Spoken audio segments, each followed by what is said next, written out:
waxaan rajaynaynaa insha Allah gudoomiyaha cusub la dooran doono waxaan haysanaa waqti gaaban aan ku soo doorano gudoomiye cusub haddana insha Allah taala waxaan isku diyaarinaynaa qaabka aan u dooran lahayn gudoon cusub waxaan haysanaa muddo 15 bari maanta markii laga bilaabo insha Allah taala waxaan keeni doonaa gudoomiye cusub hadii Ilaahay yaraaco codkana xildhibaanka iska leh waa qaar ka mid ah xildhibaanada baarlamaanka federaalka ah ee Soomaaliya oo aynu la dhex qaadnay mikrofoonka telefishinka Somali Cable isla markaasina siyaabo kala duwan uga hadlaya waqtiga kooban ee lagu soo dooranayo gudoonka cusub ee baarlamaanka kadib iscasilaadii gudoomiye Jawaari waxay sheegayaan xildhibaanadani muddo 15 cisho oo ay haystaan in ay ku doonayaan inay ku soo doortaan gudoomiye cusub oo uu yeesho golaha shacabka oo ah mid ka mid ah hay'adaha ugu muhiimsan dawladda Soomaaliya waxaan rajaynaynaa insha Allah gudoomiyaha cusub la dooran doono waxaan haysanaa waqti gaaban aan ku soo doorano gudoomiye cusub waxaan rajaynaynaa gudoomiyaha la dooran doono mid u fala cadaalad oo u shaqeeya shaqada sida loo ikmado ama loogu dhiibto gudoomiye Jawaari nin taariikh dheer leh oo Soomaaliya u soo shaqeeyay qaranka oo haddana astaantii qaranka ay ka muuqatay wajigiisa ومواطنين ay ka muuqatay baarlamaanka sidoo u dhisay u hagaajiyay kulay baarlamaan diyaarsan uu imaan doona qofka imaan doona insha Allah waxaan rajaynaynaa qof muwaadin ah oo gudanaya shaqadiisa gudoomiye ku sameeyaa mayl ku faday in arday gudi oo hasaar oo gudiga doorashada oo hasaar muddo qobada laayeen waligeed ka bilaawday ardayda ay bilaawdaas insha Allah taala qabanqaabadii aan meeli arday gudoomiye ku bay in gudoomiye kale la hagili si degdeg ardayda ay la hagilina arday shay waajibow إذا أرضي ما سنتي تكلنا مع أمة الصومالي برلمان كقول الشعب كأوجي كارد ما كفرت سنة هذا إن شاء الله تعالى وحن سكود يارينا قاب كان ودوران لهن بدون عصب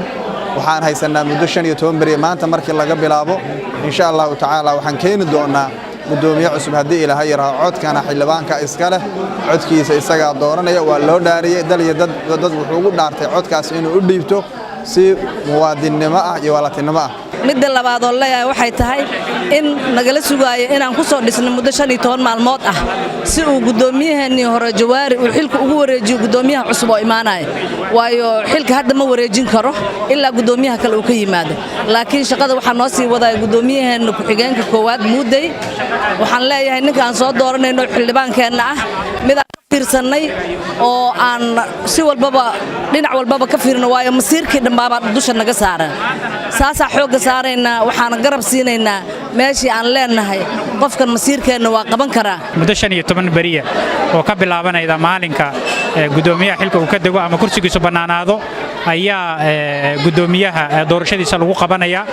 waan rajaynaynaa marka insha Allah muddadaas inaysan la dheeraanin oo sida ugu dhaqsiyaha badan aan gudoomiye u doorano kuleyba gudiga jiri doona arintaas qaban qaabiya kadibna gudigaas murashaxiinta ayaa codsiyada u geey doona kadibna waxay ka jeedi doonaan khudbadaha ku aadan doorashadooda golaha shacabka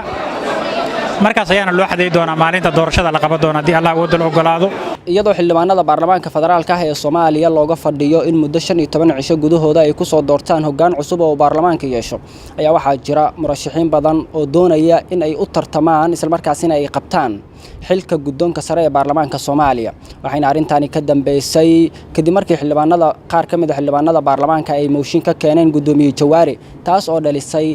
khilaaf iyo muran badan iyo isqabqabsi oo muddo soo jiitamaysay iyadoona toddobaadkan uu gudoomiye Jawaari sheegay in uu ka roonaaday isla markaasina uu tanaasulay xildhibaanada ayaa looga fadhiyaa in ay soo doortaan gudoon cusub oo uu yeesho baarlamaanka Soomaaliya waa Cabdulqaadir Umar Cabdulla Fiidka gudaha caasimadda magaalada Muqdisho Somali Cable TV